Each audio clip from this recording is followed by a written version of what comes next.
Hello, good evening, and nice to see you on YouTube.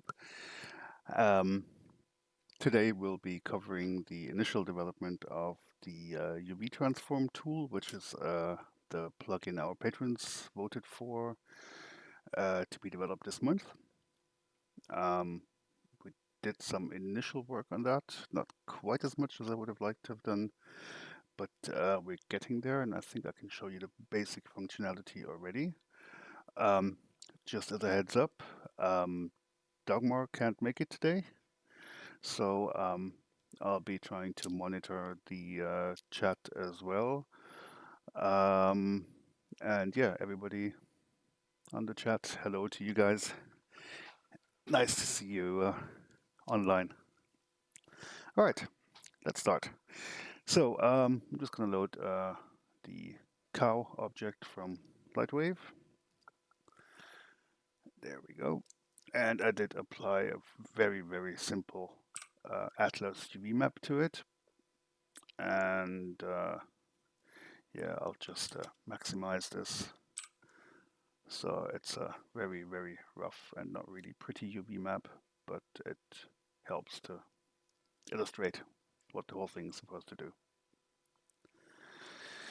All right, so the idea of the transform tool is that you can essentially select parts of your mesh in point, polygon, whatever mode, and you can select that in every viewport, doesn't really matter. And if you activate the transform tool, it is going to draw a rectangle around these selected points. Now, in this case, because these UVs are connected, it kind of gets confused. But it does essentially encompass all the points that you have selected in UV space. And as you can see, we've got a rectangle here. We have handles at the corner in the middle. We have a circle here, we have a cross there, and we have this blue outline. This is essentially just a copy and paste from the previous UV transform tool as far as the colors and everything is concerned. And I also don't have the interaction within the UV viewport done yet.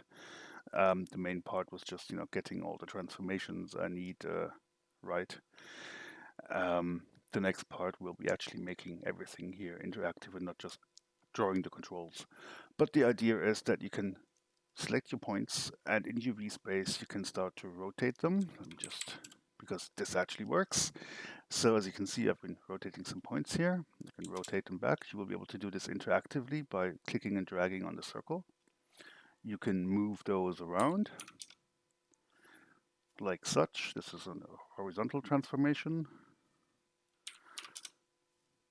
And you can also scale them up or down. This is 50% scale down. And yeah, due to the ugly UV map that I'm using here, you get these lines of the connected points, but I think it illustrates the idea. So the idea is to basically have the transformation, the change of size, and the rotation of UVs in one tool, and to be able to control that tool using the controls that you have in the viewport. And essentially, they're supposed to work just like in Photoshop. So for example, if you were to select this handle here and just drag it, then all it would do is basically change the upper bounding or the upper edge of the bounding box of the selection, which in turn would change the vertical size and also move the center point up to accommodate for that. So the other edges won't move if you just move this one. The same is true for the right, for the bottom, and for the corners here, which you will be able to move freely, and it just adapts the, in this, if you click on this one, it will just adapt the top and the right hand side of the selection accordingly and adjust everything else. Um, Rotation is the rotation, of course. I might actually add a pivot point as well. So you'll be have a pivot point for the rotation that's independent of the center of the selection.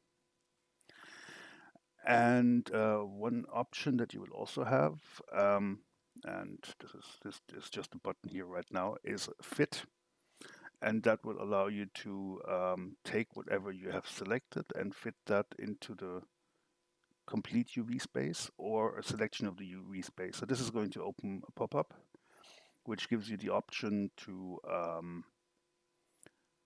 select starting and end UV points, UV coordinates of where you would want the selection to fit into, which is going to default to 0, 0 to 1, 1. So it's going to fit into the whole space. And it will also have an option to scale proportionally or to fit proportionally only. So if that's off, then it will just take the selection, just fit it on all axes. If the proportional scaling is on, then it will just fit it into until it or scale up on both UV with the same percentage, and just make sure that it fits. Also, one thing that is definitely going to be added is that when you manipulate the handles here, you will have Shift and Control and Alt shortcuts. So for example, if you press Control and modify the top right handle here, then it's going to actually scale all the handles with the same proportion. So it's basically a proportional scale in all directions. And with, I mean, for control, that will actually work with all the handles at the edges here. So if you, for example, click on this one and control and move it, then it's going to actually move everything. And you know what? Since this is actually not in place right now, I'm going to open Affinity Designer to see if I can kind of show you the kind of interactions that I'm thinking about. So yeah, I mean, what's basically working already is, you know, the whole changing stuff numerically.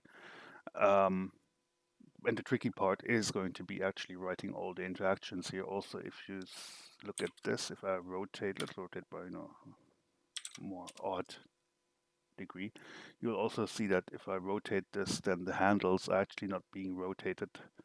They're just drawn straight, and you know, that's stuff that I will need to do. All right, this is Affinity Designer in this case. Let's just add a new document. All right, just add something, whatever it is. And yeah, the handles here are a little bit different. But you can see if can I minimize this or just move it somewhere else? I haven't used it in ages. Good enough. All right. So this is essentially how the interaction is going to work. The only difference here is in Affinity, you rotate up here, whereas in our case, you rotate by clicking on that circle. And yeah, so this is just without any modifiers. And this is essentially how it's going to work in the UV transform. If I press Control and drag, you get this behavior. I'm not sure if you get the Control, but yeah, same here. So basically Control moves the opposite point the same way. And if you press Shift, you get like a proportional scale. And Shift and Control does both. So regardless of where I put the mouse, it's going to do both. I'm not sure if it has an Alt as well. No, it doesn't do anything. All right, so you know, with Alt, I could add something like snapping or so. People have requested snapping. That's, you know, the big topic, because everything I've mentioned so far was in the initial plan. People have mentioned snapping. Now the thing is, the only thing that would actually snap would be either the handles or the well, it would just be the handles, which is either the handles outside on the rectangle or the middle handle, which allows you to move the whole thing, the whole selection. Um, One thing I can certainly add is snapping to a grid. Um, I'm not sure if I can read out the official grid size in Lightwave. I'll have to check if that's available in the SDK. If not, then there will maybe be a tab for snapping where you can set a grid size to snap to, which in the case of UVs is going to be a certain percentage. Um, and people also asked for snapping to existing UVs. Um, I could probably do that. My only fear is that it might be slow because for every mouse move when something is selected and being dragged, if I do it, if I develop the snapping in a very simple way, then it's basically going to compare the current position of the mouse to the UV coordinates of all the UVs that exist um, in that layer. And I can store them. I can cache them, so I don't have to ask Lightwave for them, and I should cache them. Um, but that would mean, even in a case like this, that for every mouse move, I have to compare to thousands of coordinates to see if it's within the range and then snap to that. Um, I'll see about that. Grid snapping, yes. Um, UV snapping, I'll have to look into that. Um, but yeah, that is essentially what this is actually going to do. Um, Not sure if there's anything else to talk about at this moment. One thing I will do is, at least on Discord, once I've sussed out the shortcuts, I'll put them on Discord and maybe even post on the Patreon site as well, just to get you guys feedback on what the shortcuts should actually do. Um, so we've got the shift and control set already to do something. Alt should probably do. I don't know, maybe Alt could even toggle snapping or something. Um, but I'll have to see about that. Well, BG conform, tricky. Would you just want the extent of the UVs conform to everything that isn't selected or everything that's in the background? I'm not quite sure. Oh yeah, well, one thing to note is that fit, and that is something I will need to actually check out because this is just showing the UV space from 0 to 1, but in the times of UDIMs and things like that, UVs can obviously be outside of the 0, 1 space as well.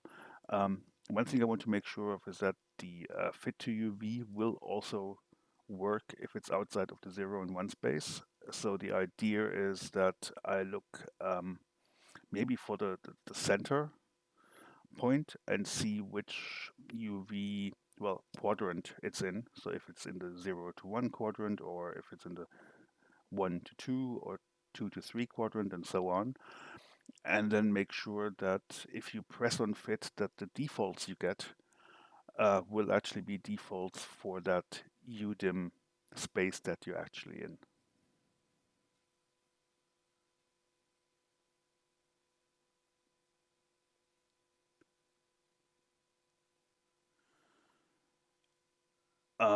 Yeah, maybe that would be a separate tool than BG conform for UVs. Um, that sounds more like, I don't know, maybe snapping UV coordinates to the closest UV coordinate in some background UV map or so.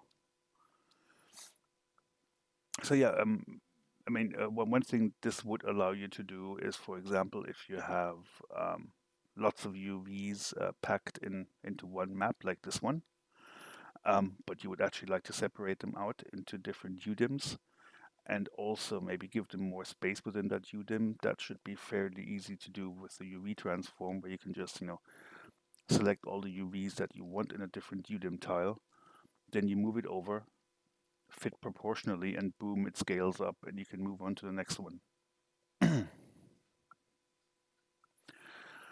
So yeah, that's the current state of it. The main thing I was dealing with really in the last 2 or 3 days, well, yeah, 2 days, 1.5 days, was just getting the transformations right.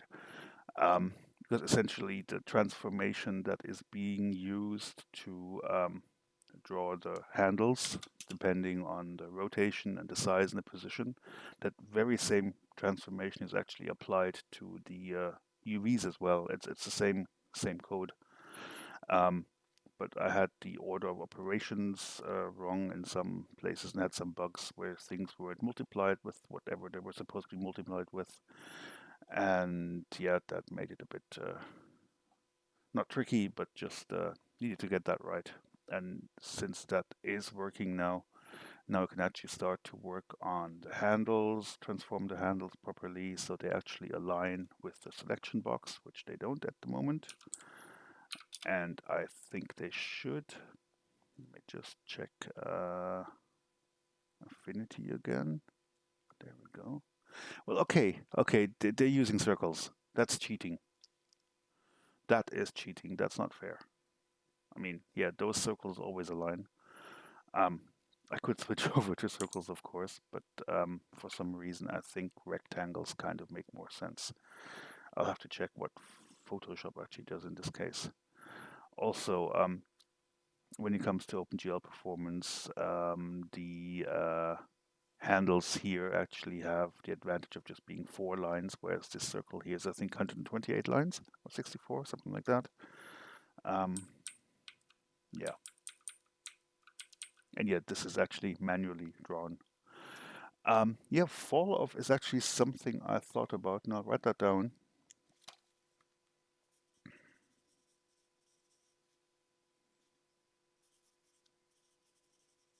Yes, it's a pen and paper. Uh,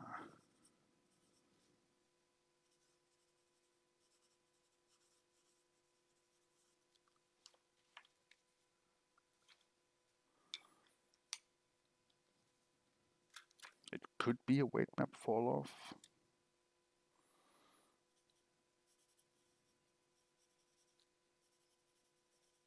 but it could also just be a fall off based on, let's say, the distance from the center of the selection, just like you get with normal selections and the normal tools.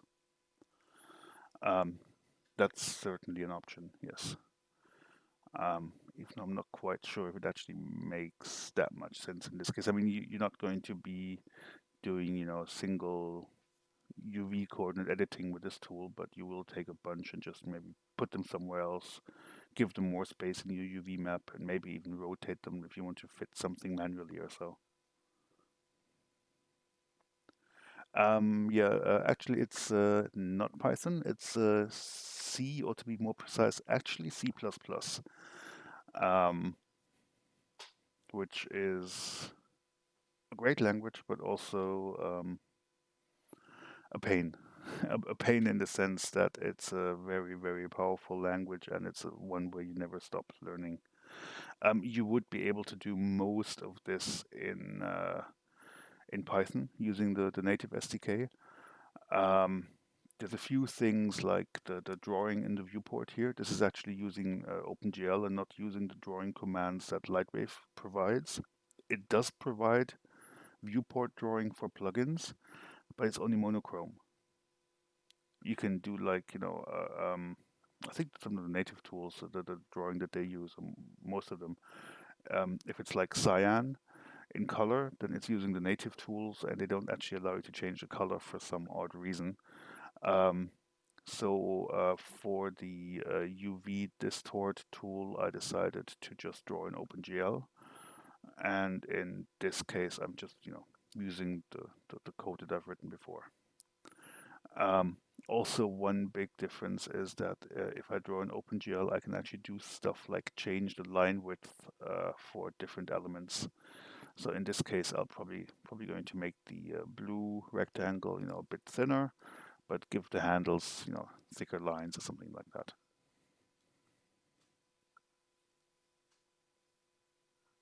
And one reason I'm using C++ is because many things for many things you just need performance. Also, one thing that's not possible in Python, if you write something like a shader that's being called when you're rendering a surface and it's being called during the render process, which happens on multiple threads at the same time, um, then you will have a massive problem with Python because it only allows a script to run at a single thread at any time. So, in this case, for example, this machine has 16 cores with hyperthreading, which would give you 32 threads when rendering. And if you're just rendering one surface that has a Python script on it, then as soon as the Python script on one thread is actually, working on the surface, the other 31 threads would be waiting for that single one to finish its Python code so that the other ones can call their Python code, which would cause another 31 to wait. And if you need things like that, multi-threading, where you have, multiple instances of your code running at the same time, there's, at least in terms of Lightwave, no way around C++. And I did write like a big support library in C++ that takes the native SDK and wraps it into paradigms that basically make more sense from a C++ side of things, which also lowers the amount of code that I have to write because it automates a lot of things that would, otherwise maybe take 5 or 6 or 10 lines of code. And there's many cases like that where I can just shrink them down to one line, which also makes the code that I write easier to read because you don't have all that, well, junk in there, or all the what's called boilerplate code. Um, code to, let's say, if you have an envelope for the graph editor, just to get that done using the native SDK is like 5 or 6 lines of code. And then to get a value from that might be another 4 or 5 lines of code. And in my case, I'm just creating an envelope object, which is one call or one line in my code. And later on, I get a value from that object, which is another line of code. And that makes it a lot easier to also read and write my own code. And often when you write code, actually writing it isn't the hard part, but reading it like a year or 2 years or 10 years later is a tricky part. And in that sense, that the less lines you have in there, the more you're encapsulating concepts, um, the easier it is to read as well. So yeah, that's the detailed explanation, I suppose. Yeah, I don't think there is much more I can talk about really. I could show you code, but that's not really going to help you. Um, but yeah, so this is the basic idea. This is how it should work, and yeah, if you have any comments, suggestions, please. That's what the chat's for. I'm actually reading it, and if not, then there's nothing left to do than to thank you all for joining us. Thank you to all the patrons for actually supporting us. And yeah, I hope you're going to have. It does, yes, yes. I mean, you kind of have the tools where you can move and rotate and stuff like that. But I think for something like a UV editing, it makes more sense to have I mean, you have them as three separate tools, but I think it makes more sense to have them just in one tool. And it's not so much that this is offering something that you don't have in Lightwave, but it's just making it a lot quicker to use. So yeah, thanks a lot for joining. What else can I say? Well, hope you have a nice weekend. Make sure to add your Patreon account and your Discord account to your Patreon account so you get access to our Patreon server. And yeah, I'm not sure of when I'll be able to send out a first preview version of this, but yeah, sometime early next week should be possible. So yeah, on that note, thank you very much. Yes, I'm planning on them, but I have to think about them a bit more on how to implement them. It's on the list, absolutely, and there's so much more stuff on the list as well. But the bone tools is certainly something to think about. Um, because Carm just asked about the bone tools for the spline toolkit. Basically, it would be a tool where you can attach a bone or a chain of bones to a spline. Um, the thing that's a bit problematic here is that you want to align a bone in a way that the base and the tip is going to be on the spline. And the way you do that is by basically rotating the bone itself. And the tricky bit is basically finding out the rotation angle you need for the tip of the bone to end up on the spline as well.